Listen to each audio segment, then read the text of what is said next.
Vanakkam friends. We had a little bit of a glitch there. We are now back on track. My name is A.R.R.M. Arun, and I'm the president of the Southern India Chamber of Commerce and Industry, SICCI. On behalf of SICCI, I take great pleasure in welcoming Dr. C. Rangarajan and each one of you to today's SICCI-360 Session 2 event.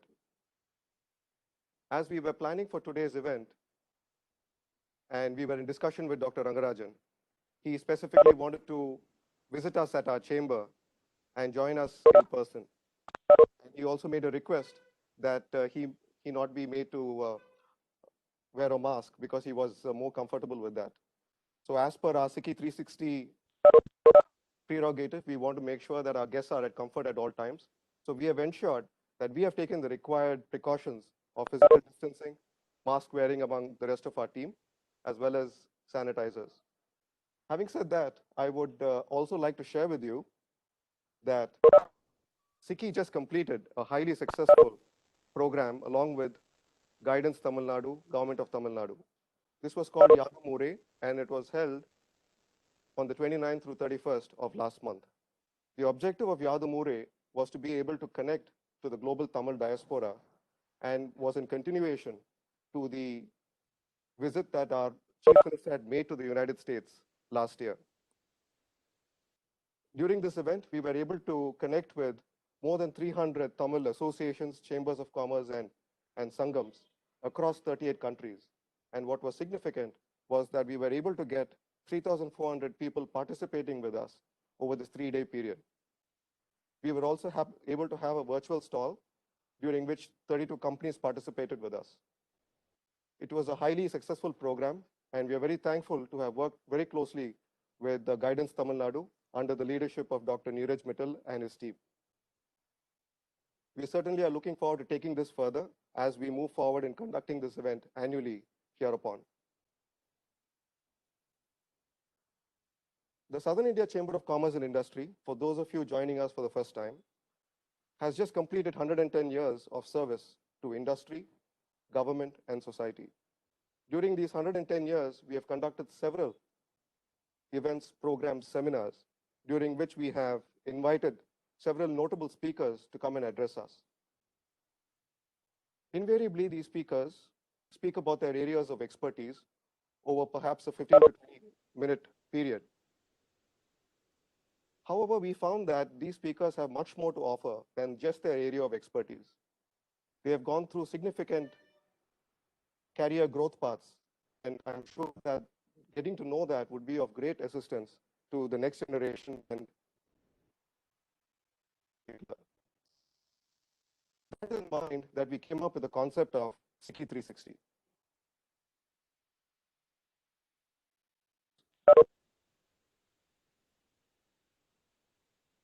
SICCI is a new foray for SICCI. It is away from the regular programs that we have been conducting for a long time now. SICCI-360 is to be able to invite guests, chamber, and discuss with them about not just their expertise, but also their career path, their inputs for the next generation, and their inputs for society. We have planned for it to be a lively discussion where we can engage with the guests to the maximum extent possible. We have two guidelines that we follow during this program. One is that we would like our guests to be at comfort at all times. And secondly, we would like to encourage you, the audience, to participate along with us. So please share your questions with us. You can send your questions to the host, and it will be shared with the team and put forth to us during the course of today's event. I would also like to take this opportunity to share a few words about Dr. Rangarajan. Again, when we visited him at the Madras School of Economics, we were pleasantly surprised to know his active involvement as chairman of the MSc. Whether MSc students are in campus or not, one can be sure to find Dr. ready for business.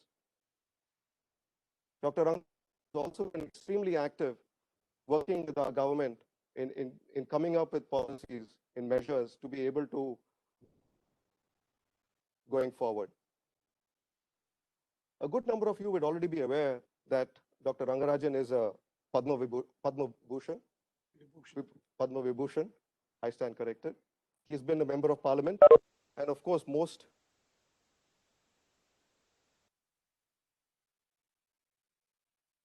of RBI. Hope to discuss with him a few points about this. Dr. Rangarajan spent a lot of time in the US as well as in India. His economy as well as academics. We would also like to speak to him about academics in the time to come. Dr. Rangarajan has also been governor of Andhra Pradesh and has been an honorary fellow of the IIM Ahmedabad facility. While he was governor of Andhra Pradesh, he also held additional charge as governor of Odisha and Tamil Nadu. With those words, I would now like to again take this opportunity to extend a warm welcome to Dr. Rangarajan for having joined us. Thank you very much for spending your time. Our audience, I'm sure, would certainly like to know from you what your inputs are about the state of the economy today, and more importantly, going forward. It would be nice to hear your opening comments, and after that, I look forward to getting into the discussion points that we have envisaged for you in today's event. Thank you very much, Arun, and I am extremely happy that I have this opportunity to discuss with you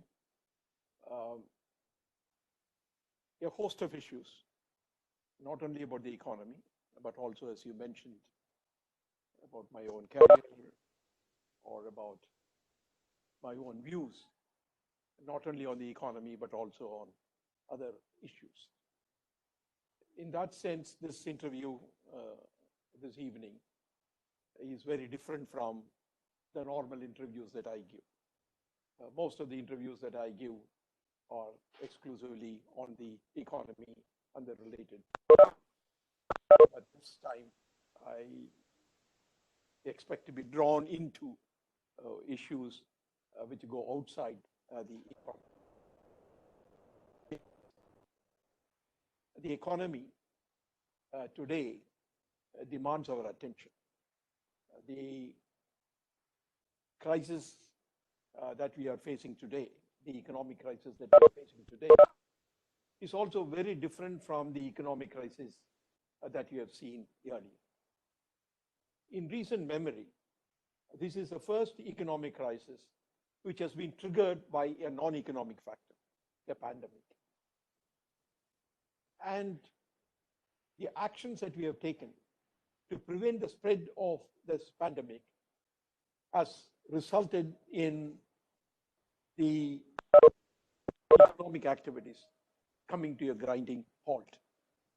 So there are issues relating to what needs to be done in order to revive the economy.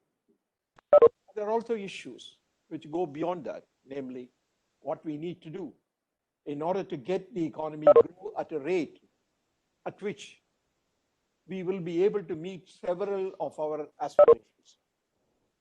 I think the last few years, a decline in the economic growth of the country. The decline in the economic growth happened prior to COVID-19. In the 2019, 2020, the economic growth of the country, the GDP growth, was only 4.2%. It is almost reminiscent of the pre-liberalization period than the post-liberalization period.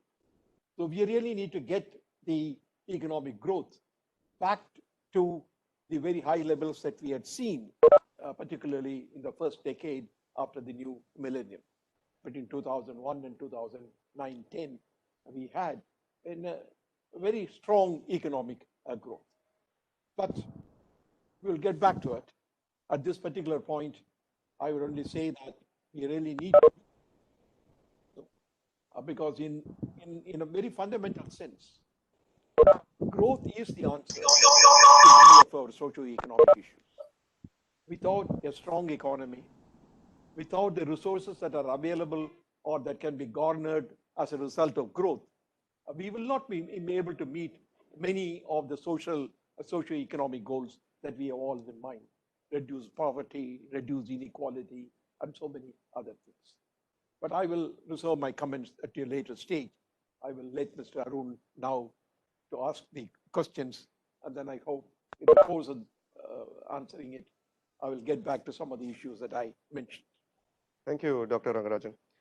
Friends, we are, before I put forth my first point, we'd like to recognize the presence of the Consul General of the United States, as well as the Consul General of Singapore, who have joined us today, and we welcome them also to today's event. Dr. Rangarajan, several countries today, whether it's the US or Singapore or Germany for that matter, they have done their bit to be able to support their companies by giving them grants, giving them loans, so that jobs can be maintained. Perhaps we are fund constrained, due to which we've not been able to do that. Not able to do that, then how do we get the economy going? How do we get it churning back? Well, this requires a little bit of an understanding of what has caused the decline in economic growth during the year. Certainly, we have not been growing that fast even prior to COVID-19. But the main factor that has been responsible for the decline in growth rate, some people predict a negative growth rate of almost 10%, which is unheard of. And therefore, the reason for it is, again, not an economic factor. The reason for it is the inability of the economic system to operate at its normal.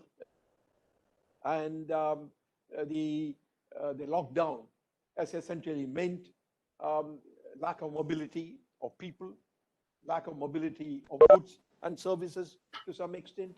And therefore, all this has resulted in economic activity not picking up. Certainly, we need to do something in order to be able to revive the economy. But I wish to point out, as I have written in one of the articles very recently, that much depends upon the view that we take about lockdown. Unless lockdown is lifted and the restrictions are removed, to expect economy to grow is also not proper. I mean, I think it cannot happen. I mean, I think you can, for example, ask the banking system to provide more credit. You can ask even the government to spend more than what they are doing now. But what will happen? I mean, as a result of it, production need not necessarily increase unless the labor is able to move, unless the goods start moving. After all, during the pandemic, we allowed the migrant labor to go back to their original places. They have to come back. I mean, if they were needed in the various states for augmenting production, their return is also important. Therefore, the policy of the government is also believe that a higher level of government expenditure is very much warranted in a year or in a period during which the demand is declining. But here, there is a certain difference between what the advanced economies think and what the emerging economies think. One is, who is to be helped? I think the greater emphasis in a country like India is, first of all, to give cash dole to people who have been thrown out of employment, particularly the vulnerable groups. There has been a lot of argument about how much have we done for the migrant labor. I think the migrant labor suffered a great deal. I mean, perhaps we should have provided them with a support much more than what we have done. Similarly, there are others, and that is why most governments, particularly state governments, talk in terms of increasing the provision of additional ration, in terms of additional rice, and then also talk in terms of distributing cash dole and so on. Therefore, the emphasis in a country like India is much more to vulnerable groups with the resources. And certainly we need to provide some help to sectors of the economy which have been badly affected. But in what form it should take, whether it should be in the form of cash support or whether it should be in the form of something else, is a question that has to be country specific. I do not think that what UK or Germany has done is something that is appropriate for us. But certainly a higher order of government expenditure. And in my opinion, apart from supporting the vulnerable groups, a strong program of capital expenditure by the government is perhaps the right thing to do, because when the capital expenditures are increased, whether it is building roads or whether it is construction work or whether it is something else in terms of machinery, railways doing a much bigger job or roads being laid, then through the backward and forward linkages, there is an additional demand that is being created. I certainly think that if the railways can move ahead and do a fairly significant amount of capital expenditure, whether it is the freight corridor or something else, in a big way, then it automatically generates the demand for labor also, because railways are also labor intensive. We can also do other things. Therefore, I'm not suggesting any particular thing this evening, but I'm very clear in my mind that apart from, there are three types of expenditure that one can talk about. One is the healthcare expenditures. That nobody can stint. Every government, state and center will have to do it, because you have to take care of the people who have been affected. So healthcare expenditures in terms of additional or extension of hospital facilities, or provision of drugs, and so on and so forth, will have to be done. Second, we need to have expenditures to provide support to vulnerable groups. And the third, I would really say, are expenditures which are of capital nature, so that it can pull the economy forward, and it has a significant backward and forward impact. The construction leads to the demand for cement and many other things. Railways forward movement also has the impact on the demand. Therefore, in a sense, if we really want to move forward, these three types of expenditures will have to be thought of. Now, among these three areas, the third one, which is in terms of capital expenditure, perhaps led by the government, is perhaps the one that might churn out more for the economy and more for jobs. But in addition to that, you also have the private sector, especially the MSMEs, which are certainly facing a lot of trouble today. Now, won't it significantly help if what income tax refunds that these companies have, that is currently with the income tax department, is released? Won't it help if banks loosen out their regulations in terms of loading capital expenditure by these companies? Won't it also assist in terms of making sure that ease of doing business is properly addressed to a way where companies benefit? Won't this churn out the economy to a good extent as well? Well, in a sense, the monetary policy has acted to provide additional liquidity to the bank and so on. So, sufficient amount of liquidity has been pumped into the system. The whole question is really the relationship between the MSMEs and the banks.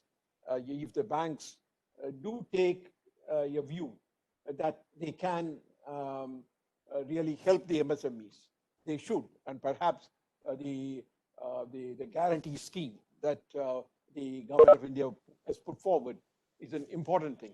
In fact, we had also suggested to the Tamilnadu government to supplement it a little more for the MSMEs, and that probably will induce the banks to provide the credit, some kind of a guarantee which the Tamil Nadu government can give.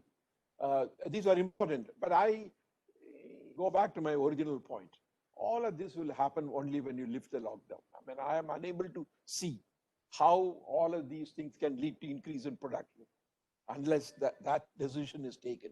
And that is a decision which is difficult to take for the reason that many people are afraid.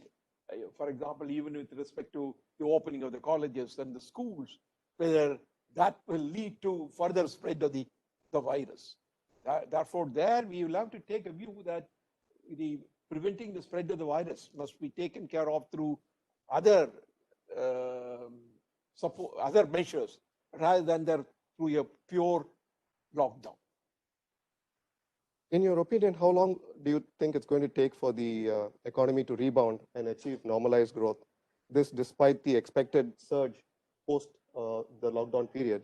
And in this context, if you might permit me, we also have a question from a student who's among our audience, Miss Roshni Prakash from Anna College for Women in Chennai. And she says, quote, "It is said that the present economic downturn is a medically induced coma. Is there a recovery?" Unquote. She's taken it to another level altogether. Sure. Well, comas last for defined periods. There are comas which last for several years. There are comas from which people come out of it also very, very quickly. And I do hope that this is a coma which is short-lived rather than a coma which is long, a long and prolonged one. Now, let's say that the point is that as you lift the lockdown, I expect that the economic activity will pick up. There are indications or signs of the economy picking up. People quote various numbers regarding the collection of GST, consumption of electricity, and so on, to indicate that there is a pickup in terms of economic activity. Therefore, the second half of the year 2021, that is from beginning September to March, could see a pickup in economic activity. But that pickup in economic activity will not be adequate to compensate for the loss that has happened in the first half of the year. As you all remember that the first quarter, the decline in growth rate is almost about 23%. It's a huge decline in the output. And the second quarter also may be negative, but much less negative. The positive signs may be there in the third quarter and in the fourth quarter. If there is no second wave of coronavirus, and if we are able to control the spread of the disease, 21-22 can see a pickup in the economic activity. And perhaps by the end of 21-22, we should see the economy get back to the level at which it was before the advent of COVID. That is, the negativity of 2021 can be eliminated by 21-22. And thereafter, the economy should really be growing stronger. And that again depends upon what we do in 21-22. I think what kinds of actions the government takes and how the private sector also reacts to the situation, whether more private investment will be forthcoming or not in 21-22, all depends upon the kind of recovery that we see in the second half of 2021. But my feeling at the moment is second half of 2021 is a pickup. 21-22 should be fairly strong growth, which will take us back to the pre-COVID level. Thereafter, what happens will depend upon a number of other factors, including what happens in the rest of the world.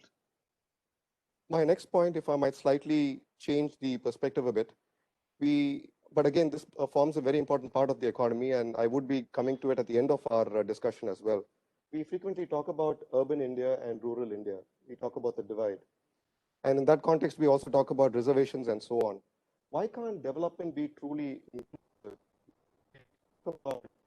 The entire country as urban, rather than having to talk about rural India? And if that happens, won't we be able to stop talking about reservations and only talk about development throughout the country? Well, it all depends upon uh, the level of growth that we have in the economy. The fact of the matter is that today, um, bulk of the people still live in what we define as the rural areas. The agriculture and allied activities, as we call them, um, contribute now to about 10 to 12% of the GDP. Even that may be an overestimate. But more than 50% of the people still live in that. Therefore, there is a segment of population which we can describe as rural. And unless that we are able to absorb that population into the urban areas and provide them employment. I mean, if you look at the history of industrial revolution in UK and all that, what really industry grew faster and faster, people moved out of agriculture and became part of the industrial and the service sector. In the United States today, agriculture contributes only 3 to 4% of the GDP. Therefore, it all depends upon the rate at which the economy is growing and is able to absorb the people from the rural areas. While we have done something, but largely speaking, what has been happening is the rate of growth of the economy has been such that it has been able to absorb only the growing population in the existing urban areas. They are able to provide employment, something, and therefore a lot of people still go to Mumbai or Chennai or something like that, and it provides employment. But yes, the ultimately inclusive growth will require that we need to grow much faster than what we are doing. I can tell you that we were all very, very optimistic in the first decade after the millennium. Between 2000 and 2010, you are part of the business world. You know that everyone was talking at that time about India really breaching the barrier, and we are on a high growth path. Between 2005-06 and 2007-08, our average annual growth rate was in excess of 9% in 3 consecutive years.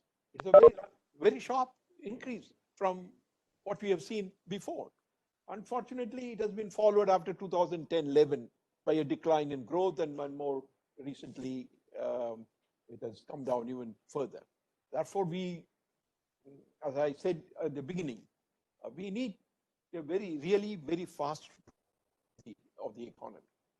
And that requires not only the government acting, but also the private sector acting and responding, and making the environment in the sense that the industrial environment hospitable enough for people to come forward and invest.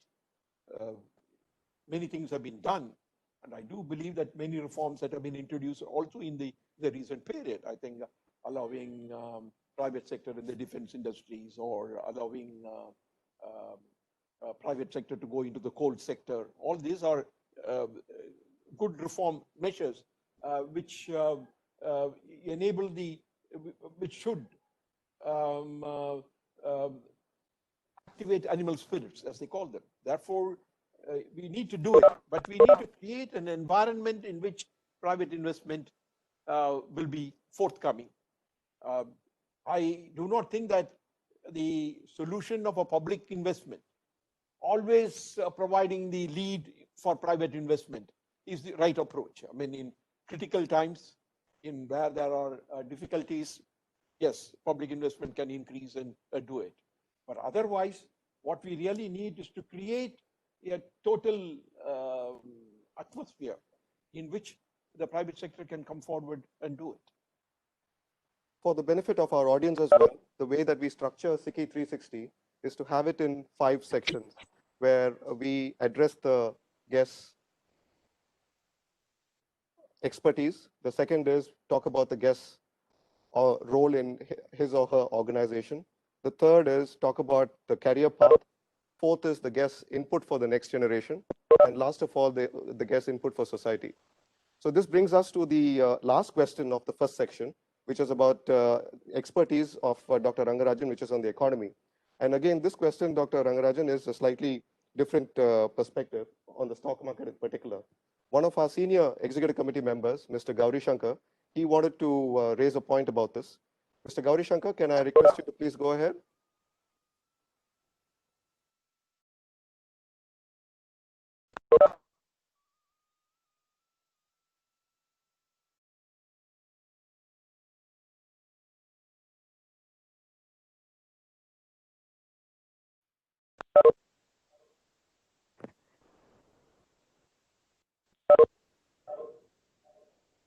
Can you hear me now? Mr. Gauri Shankar. Yeah. It's a true pleasure and privilege to ask this question to you. It has been vexing me for quite a while. A year back, as you mentioned, the economy had slowed down to about 4.5%, 5%, but still the animal spirits were there. People were very optimistic about the future. A year later today, things are looking very bleak. But the stock market today is higher than what it was 1 year back. And I'm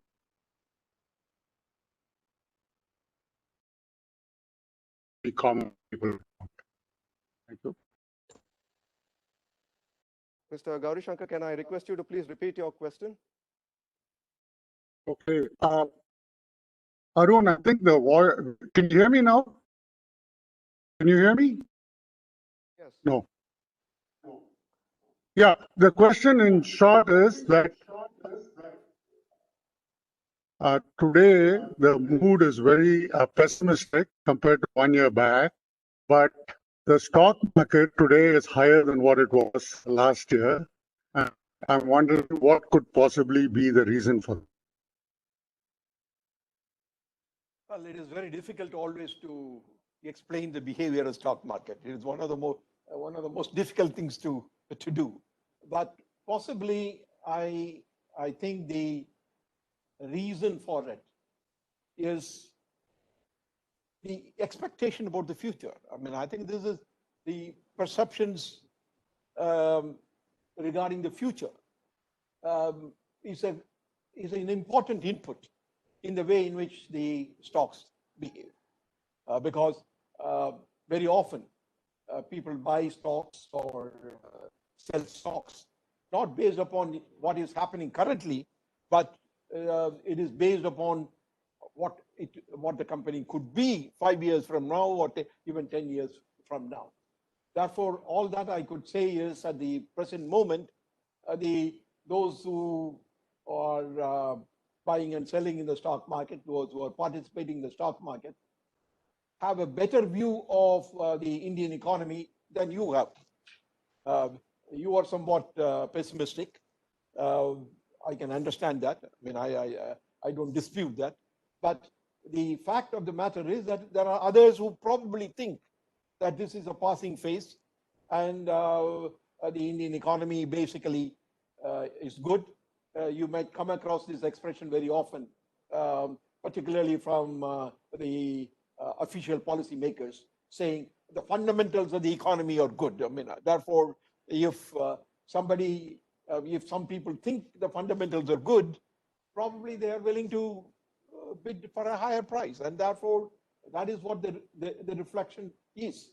So you have to take heart that there are others in the system who probably view the future of the economy better.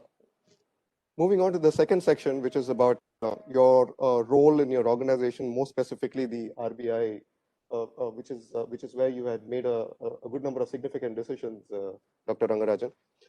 This question might perhaps be a little bit long. It has kind of two parts to it. When you were the RBI governor was when we went through this serious economic crisis, the second one in particular, in 1991. and the previous one being in 1966. And one of the decisions that had to be made was a depreciation of 20% from 20 rupees to 25 rupees. And to put things in perspective, during the 70s, the rupee equal to dollar. Now, 30 years later, we find that the rupee is 50 rupees higher than what it was even in the early 90s. Yes, it is definitely desirable to be able to see the rupee appreciating so that we are able to get value for our currency. Should that be a focus point? And the second part to this question is, now, if we talk about the rupee appreciating, the way to be able to appreciate it is to be able to reduce inflation in our country. Now, if we talk about reducing inflation, then automatically it upsets growth. So what is the balance from your point of view? We have to be able to take in terms of reducing inflation so that things are affordable for the common man versus growing so that jobs are created, while at the same time, what is the view that we have to have towards the depreciating rupee? Interesting question.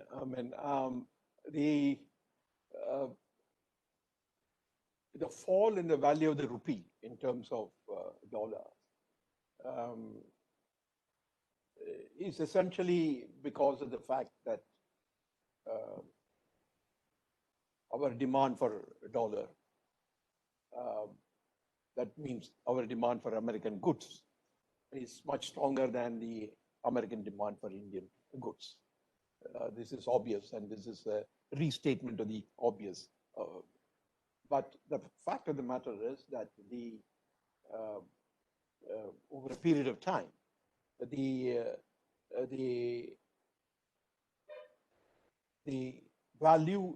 external value of a currency is essentially determined by the internal value of the currency. This is what earlier economists used to call the purchasing power parity theory. Therefore, what is happening is that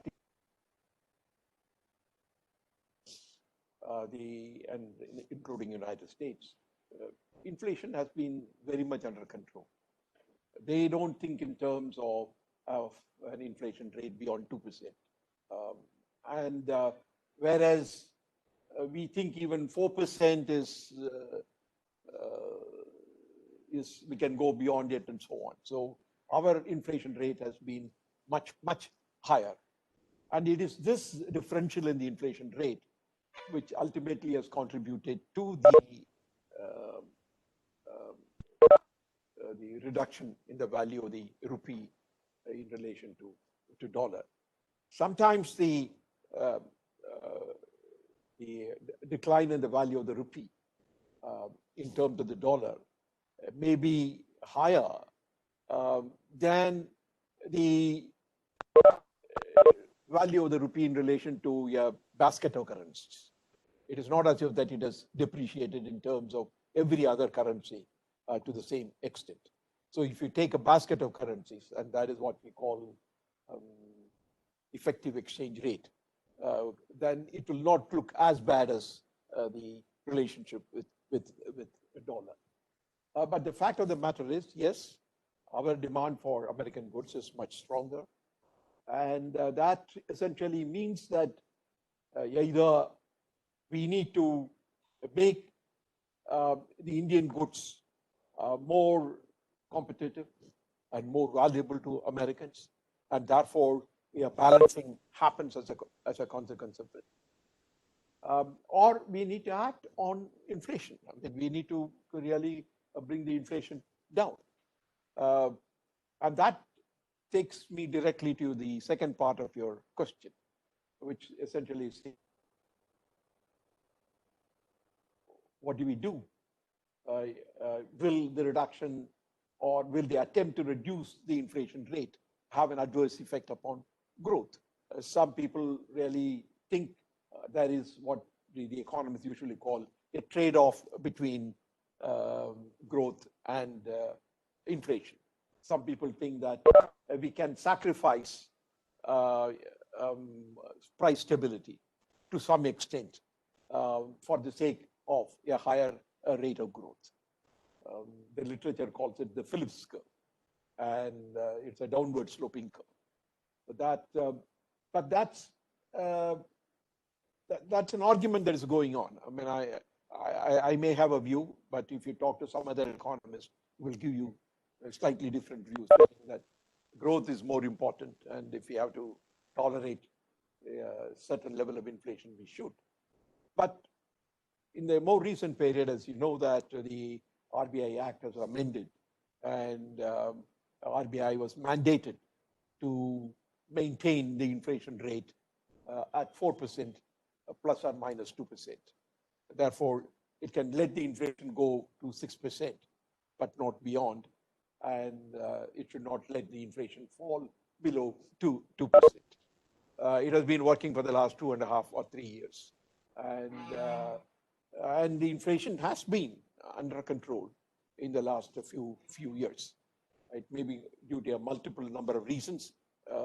But the fact is that controlling inflation is good for the economy. The kind of trade-off that people talk about between inflation and growth is a short period phenomenon. Over the long period, I don't think there's a trade-off between the two. Over the long period, you have an environment of low inflation is most conducive to faster economic growth. It promotes savings, and it promotes investment also. In a period characterized by high inflation, many people are tempted to go into what may be called speculative investments, purely to take advantage of the benefit of rising inflation. Therefore, go into land, or go into certain other, or go into gold, or certain other really not so productive investment. Therefore, both from the point of view of augmenting savings and investment, over a long period, price stability is important from my point of view. And therefore, I don't see a conflict with the economic growth. But the point, the substance of what I may say is that on some occasion, we may be willing to tolerate a little more inflation for the sake of growth, but that cannot be a policy. I mean, I think that over the long period, the policy should be to maintain both price stability and a faster economic growth. And that actually, in a sense, if the growth is accompanied by efficiency in production, then the fallout of inflation is also ruled out. After all, economic efficiency or productive efficiency essentially implies that you are able to produce some commodity, or the company is able to produce some commodity at less resources. That is the implication of efficiency improvement. And therefore, that cannot lead to, I mean, that would be conducive to bringing down the inflation also. Therefore, I would suggest that we need to keep both goals in mind. While for some period or for short period, you may do the trade-off, but not for over a length of period. And the focus on both growth and price stability, in my view, are essential. My next question stems from your time at RBI as the governor, but it's more from the personal side, which I think might assist the next generation in their approach to life or their careers. So during the 1991 crisis, we had to mortgage a good amount of our gold with the two foreign banks.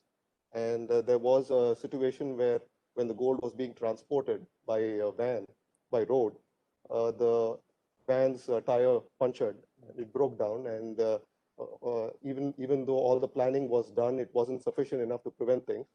It must have led to a lot of tension in terms of dealing with something like this. Of course, to a certain extent from the movies, but thankfully it never went to the extent to which the movies show us. How do youngsters these days, what is your recommendation to them to deal with the tension? And while dealing with that, of course, you also have to be able to keep things away from your family, considering national interest and so on. How do you balance these aspects of Now, there is a background to this shipping of gold. At the time when the balance of payment situation was very critical, when we went out to foreign lenders, the one question that was raised was that have you effectively used your own resources? The implication is that you have got gold. Why are you not for raising money? Of course, as you know, that gold is a very touchy issue, and it is not easy to mortgage gold and get money. And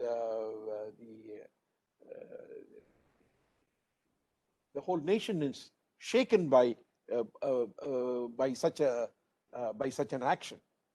But we did find at that particular time that if we have to convince the foreign lenders to lend in a large way to tide over the crisis, we have to show that we are prepared to use all the resources at our disposal.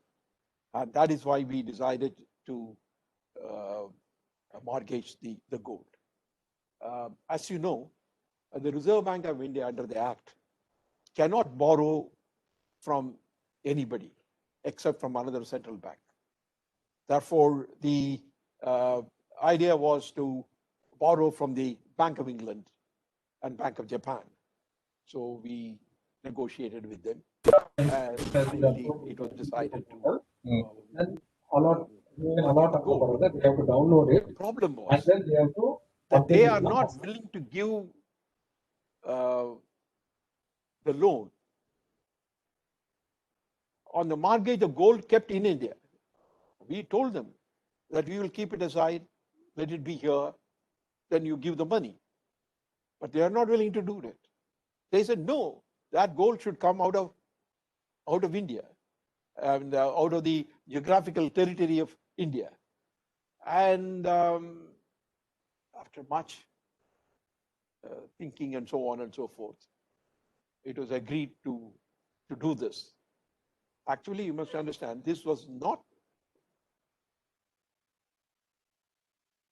the actual decision was taken by Chandrasekhar as the Prime Minister. So he told me at one time, what option have you left? So in that situation, but it did not happen during his time. The government gave the permission. Actual shipping happened much later. And the idea was to ship the gold through normal airlines. But after some small shipment and all that, the airlines came to us and said, sir, we are running a big risk. We can't do that. And then we decided to charter a flight. And something like 40 tons of gold was going in that aircraft. And that was going from the basement of the Reserve Bank of India to the airport. And that's where what the incident that you referred to happened. So we used to call it, and we still call it, the bullion van, actually, because that is how it used to be transported even within within India. So it is well shielded and all that. So that's why it is called a bullion van. So it was going, and something happened, and it stopped. And finally, as you said, that it did not lead to anything. So it was the problem was taken care of. That it went, loaded into it, and reached. The whole idea at that particular time was not to keep the information away from the people. That was not the intention at all. All that we wanted was that until gold reached Bank of England, we wanted to keep it a secret, so that there is no sabotage, there is no anything like that. And all is well that ends well, in the sense that it finally reached and we got the loan, and then that was the beginning of the turning of the tide and all that. But the process of shifting, the process of packing, the process of lifting from one place to the other place. And it was a difficult and arduous task. And many people in the Reserve Bank were involved in it. And as you said, when the bullion van was going from the basement to the airport, I used to get a call saying that it has crossed this place, it has crossed this place. And I also knew that my wife was looking at me, and I was not telling her what was happening. Because towards the end, I had to tell her because she was not satisfied with all my replies and said something more must be happening. What is happening? So that is what happened. Anyway, the next morning, some very active journalist found out the aircraft sitting in the airport, and then it leaked out. Actually, it leaked out before it reached London, but that happened. But the point really is that these are difficult decisions to make because, as you can realize, that if anything happened, I mean,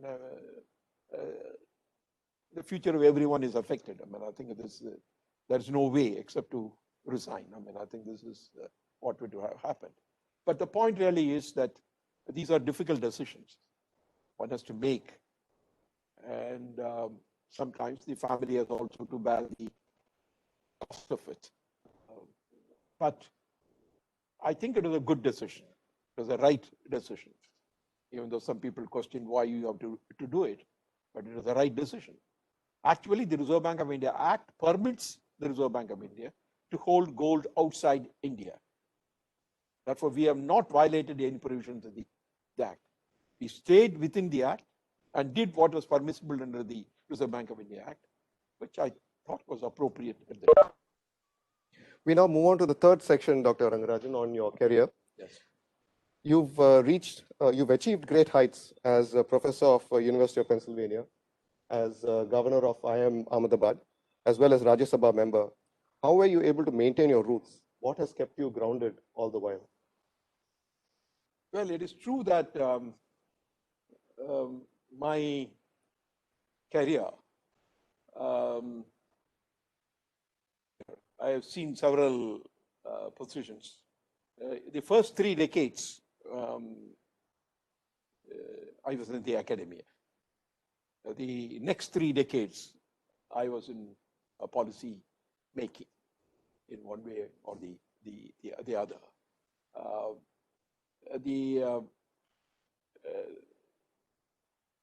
Each one was interesting in its own way. I mean, I can tell you that I chose academics at the end of my college days here, and I thought it was necessary for somebody who is in the academia to have a PhD, even though in those days, I'm talking of the mid-50s, it was not considered to be necessary, particularly in India.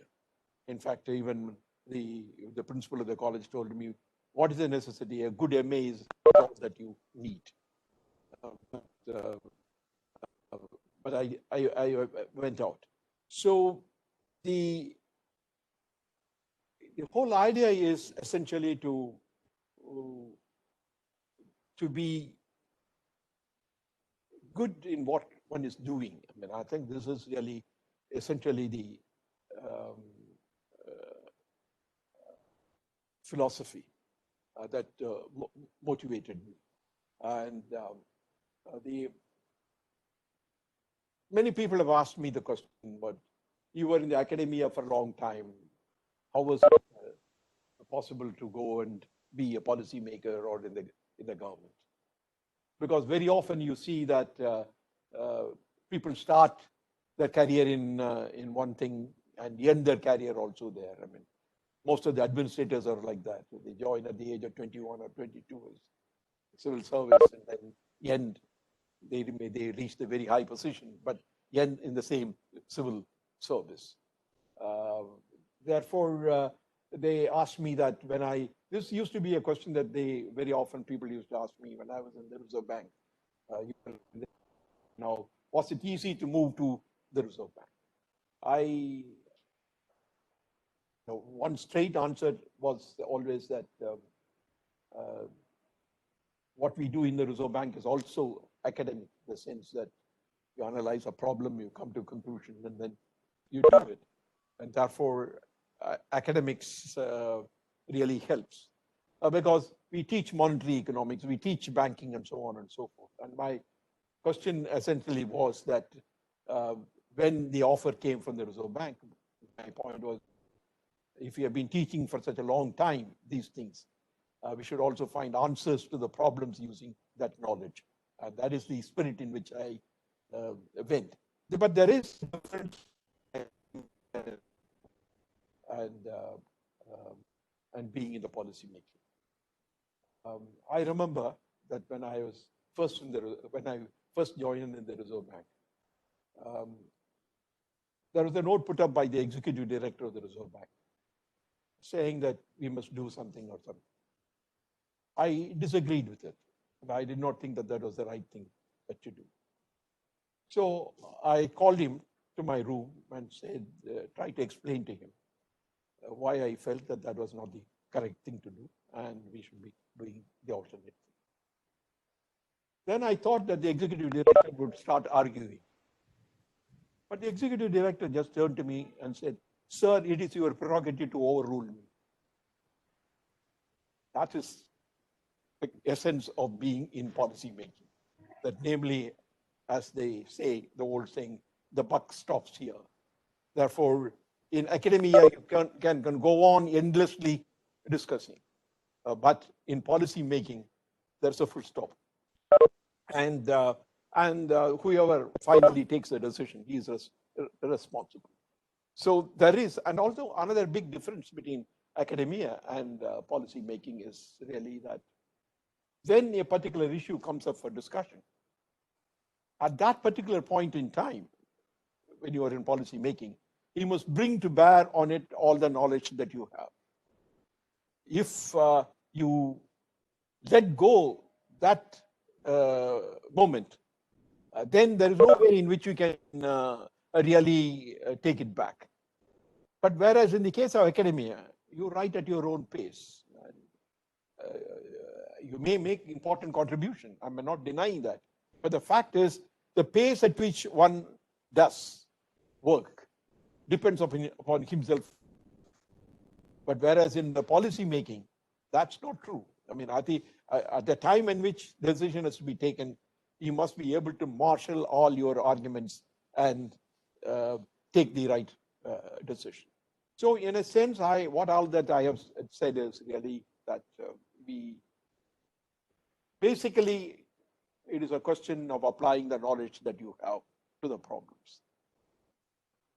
Considering the time, we now move on to the fourth section, which is your inputs for the next generation. Your father, Dr. Rangarajan, was a district judge in Madurai. Can you share with us what are the values that he has imbibed in you that has assisted you in your career? Well, the most important thing is that the judgeship always involves a balanced mind and a high level of integrity and take the right decision irrespective of the consequences. I think that is what you expect from a good judge, and that is what that is a lesson that he really taught us. I think as one was observing him doing things and so on and so forth, I think this rigor in argument, the ability to come to conclusions, and conclusions based upon purely on evidence, which is what a true judge does, is something that is an important lesson that I learned from him. But your question had something else also. Did you ask? What were the values that he had imbibed in you, which has assisted you in your career path? Therefore,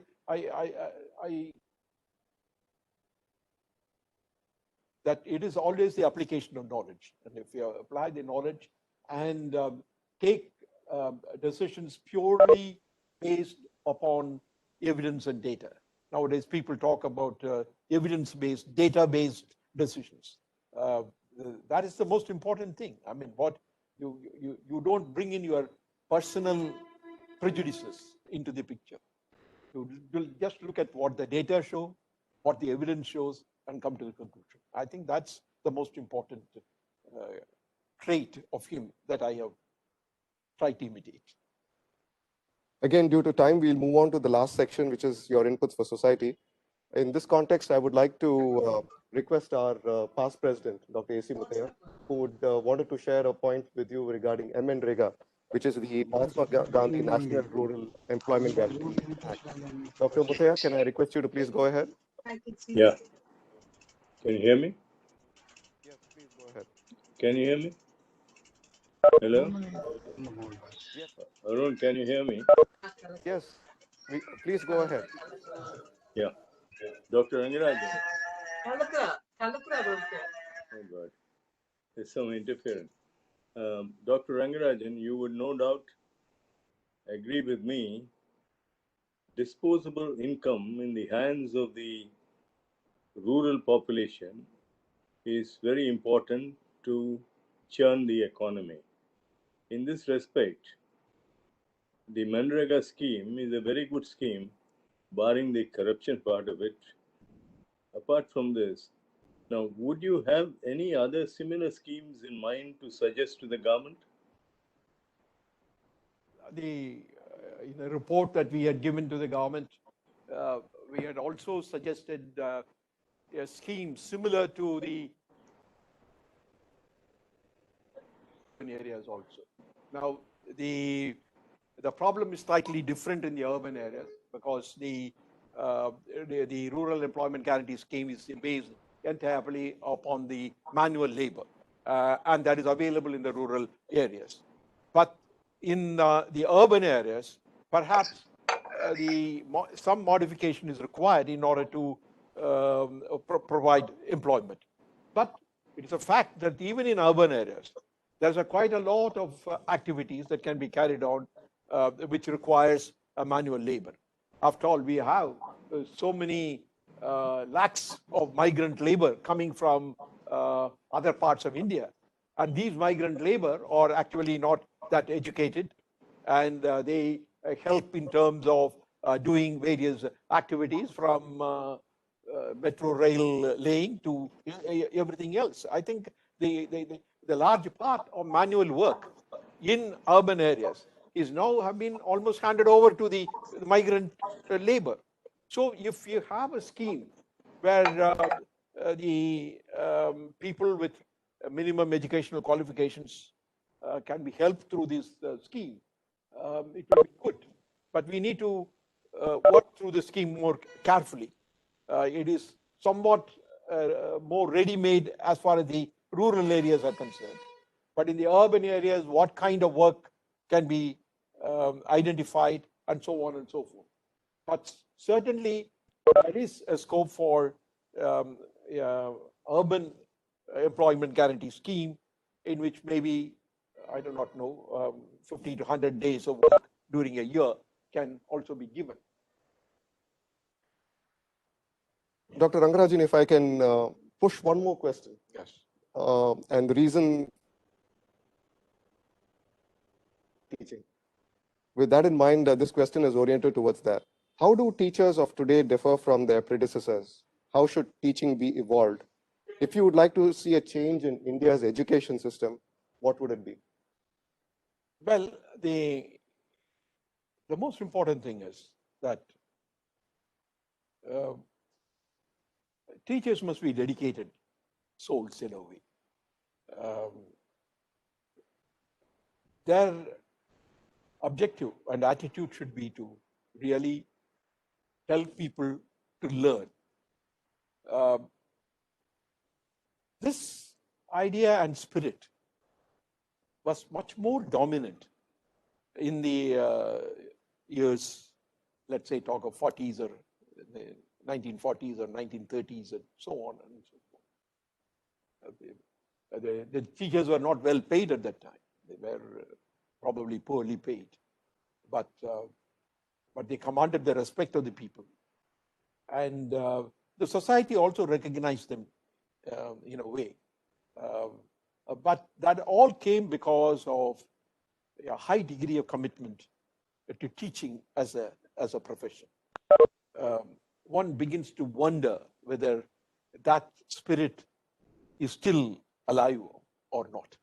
And I must say that I studied in a board high school, and I still remember some of the teachers who taught in those days. And I really think how those people could show that degree of commitment, despite the fact that they were not really that well paid. And this was true in college. I mean, I think particularly in the college that I studied for intermediate.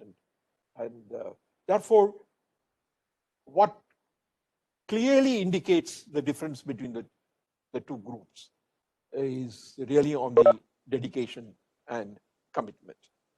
I'm not saying that there are not people here, there are not people now in the teaching field who are not committed. I mean, that's not also, we cannot generalize that way. But it is true that the numbers have increased. The number of students who sit in the classrooms are also large now than before. All that might have contributed. And you asked me also, what is in the education system, what do I like to see a change? Reform of the education system is a big topic by itself. But let me tell you one thing that is important. And that is, we must change the examination system. The examination system as we now have is more a test of memory than a test of analytical abilities. Our question papers are like that. People mug up answers and write without even being able to understand clearly what is meant. And I was told, I may be wrong, but I was told, for example, that even in mathematics, the questions that are asked are problems exactly taken from the textbook. It is not outside the textbook. And therefore, even answers to mathematical problems are even mugged up. All this is a very wrong approach. And therefore, unless we change the examination system, which is much more analytical than, where the questions are much more analytical than what it is now, we will not be having people who really think about what they are doing. I mean, I think but this is also linked to another problem, namely that we have a system where a board examines lakhs of people.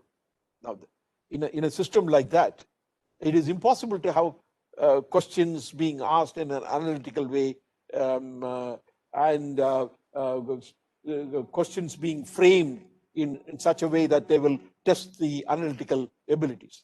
It is possible still. We can move away from some of the things that I pointed out. I think we should, the mathematical problem should not be from the textbook at all. It should be something from outside. But the point really is that we should move away from questions that can be easily answered through memory. I found when I was governor of Andhra Pradesh, even university exams being like the old days, answered any 5 of the following questions. This kind of choice is not the way to really test the abilities of the people. This way, people actually study the question papers of the last 5 years or 10 years or something like that, and then come back prepared only for that. And if the choice is so liberal as this, then they can actually not study certain parts of the syllabus and come to the exam. So my main point is that whatever we do, we must change the examination system. The examination system should test the abilities of the people to reason, to the why of it rather than what of it. I mean, I think this is the most important thing that we do. And if we do that, then I think the teachers also will be forced to teach somewhat differently. That is, I think, is the crux of the crux of the problem. And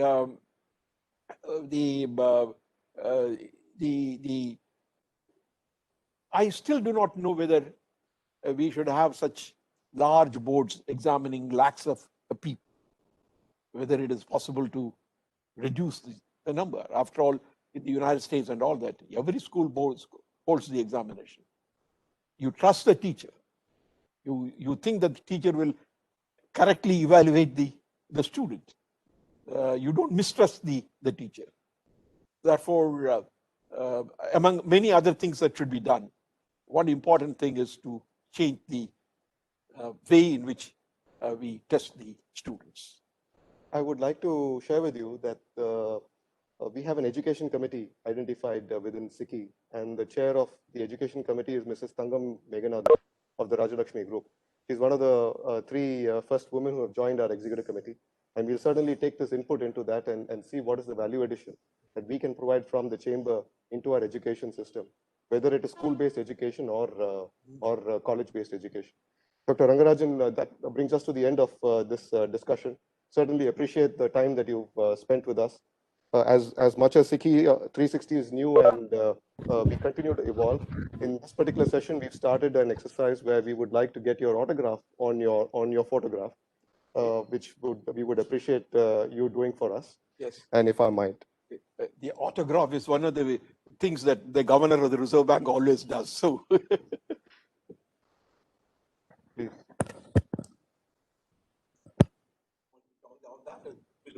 Just below, there's a little bit of a. Yes.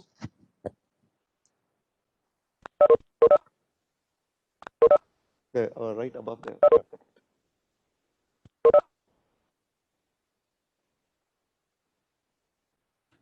And if I can request you for one more.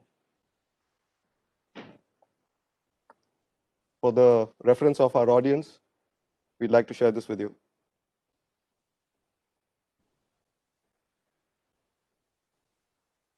Thank you, Dr. Rangarajan.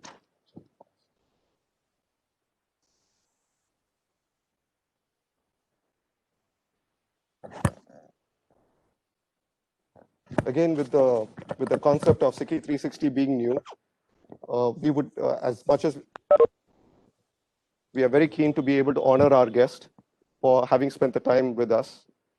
We have what is known as the Kanchi Kamakoti Child's Trust Hospital in Chennai, where they've been in existence for several decades now. And one of their specialties is pediatric care, where they treat underprivileged children from underprivileged families. So on your behalf, Dr. Rangarajan, we have contributed to the medical expenses of a child, of an underprivileged child. And the hospital has given us a certificate that we would like to share with you. If I can hand this over to you. Thank you very much. I deeply appreciate it. Thank you, Dr. Rangarajan. Thanks a lot. Thank you.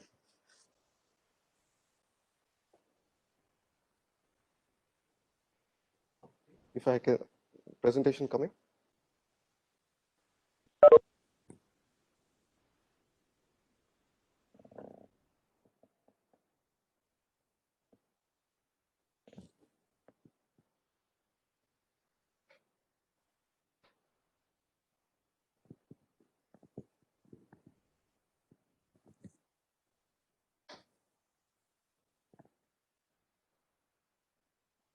Slide in slideshow mode. So friends, that's a copy of the memento that we've handed over to Dr. Rangarajan for your reference. We certainly appreciate the time that he spent with us. For all of your reference, I would also like to share with you that SICCI is about value addition. We want to ensure that there is continuing value addition for all the programs that we do. As much as today's discussion with Dr. Rangarajan has been focused on the economy, we make sure that we continue our efforts forward and don't just restrict it to one event. With this in mind, I would like to share with you that we have come up with the concept of what is known as the Tamilnadu Economic Development Conclave that we have planned for holding sometime during the middle of December. The idea here is that as much as various companies and countries grow during the good period, they also fall during the bad period, like what is happening today. They come crashing down. There are several economists that have also predicted that the downturn that we are now facing is going to last a good period of time. As Dr. Rangarajan has also mentioned, perhaps 21-22 is when it's going to start picking up. In this context, Dr. Rangarajan has also shared that our state in particular, certainly the expenditure has been high because of the healthcare necessities, as well as the income into our state, as well as most states, is going to be quite low. In realizing this, it's a productive strategy that we can perhaps go after is to try to see whether we can do a holistic development of the state, district by district, rather than just one or two districts. With that in mind, we said strong districts make a strong state. So the SICCI is working with the government of Tamil Nadu to come up with this conclave called Accelerating South Tamil Nadu's Economic Growth Engines. And as I said, it's scheduled for middle of December 2020.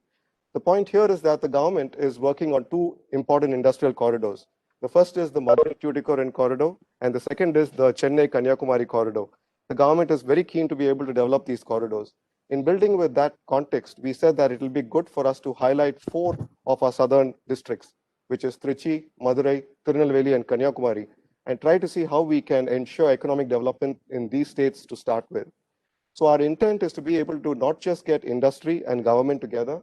Our intent is also to be able to get foreign players into this so that we can understand what are the development potential of each one of these districts, what are the challenges that they are facing, and how we can come up with a roadmap that will ensure that each one of these districts grows and do the same across other districts of Tamil Nadu as well. Again, strong districts making a strong state. We look forward to your participation here. Whatever suggestions that you might have, please feel free to share it with us, and we'll most likely be glad to participate along with you. That then brings me to the next slide, which is I would like to appreciate the SICCI-360 committee for having assisted with this 360 series. The committee is headed by Mrs. Valli Arun, who is the president of the Velingro Group and the trustee of the Tamilisai Sangam. The co-chair of this committee is Professor T. Murugavel, who is the head of the Department, Humanities and Social Sciences at SVC Chennai. Mr. Vinod Solomon is the secretary of SICCI, and his very efficient team at the Secretariat who have done a wonderful job for us the last few months. The other members of the committee are Mr. Gokul Santanam, who's Senior Vice President at Emphasis, incidentally the birthday boy of today. Mr. Amalan Alavandar, who's an environment consultant with the Asian Development Bank. And of course, our new member, who is Ms. Vilasni Meenakshi Arun, student of clinical psychology, bringing in the student focus from the US. Our next event, friends, in the SICCI-360 series is with another eminent guest, Mr. Vishwanathan Anand, who's the Indian chess grandmaster. He's been a world champion and well represented India in the global chess circuit for a significant number of decades. This event is scheduled to be held on Friday, the 27th of November. Again, the venue is going to be online over our WebEx platform. Kindly join us for this event as well. That brings us to the end of today's program. Thank you very much to Dr. Rangarajan for joining us, as well as thank you very much to each of our audience for joining us today. We certainly look forward to your ongoing participation in our programs. Last but not the least, let me take this opportunity to wish each one of you, as well as your family, a very happy and safe Deepavali. Wishing you safe times ahead. Vanakkam.